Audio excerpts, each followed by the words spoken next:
Welcome to This Explainer. How does God's name, Rab, shape human creation? The answer literally changes everything.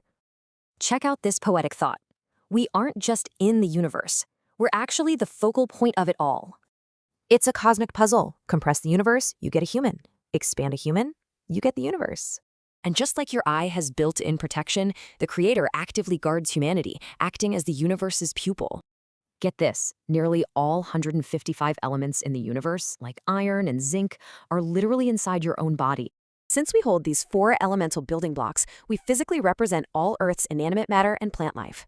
Now, this divine nurturing takes time. It unfolds across 3 huge distinct phases of our continuous development. At first, we're simply Besher, basically just mortal, biological entities sharing a raw life force with wild animals. But here's the game changer. God breathes a divine soul into that mortal form, transforming us into Insan.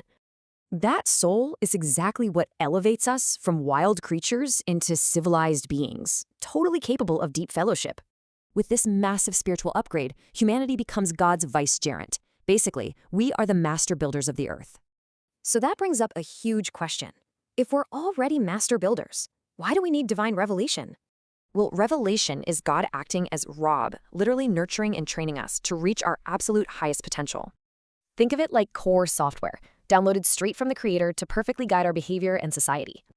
Turning your back on this guidance? Yeah, that's basically rejecting your own ultimate spiritual and personal growth. Seeing this theological journey totally shifts our perspective. We go from basic dirt to an absolute divine masterpiece.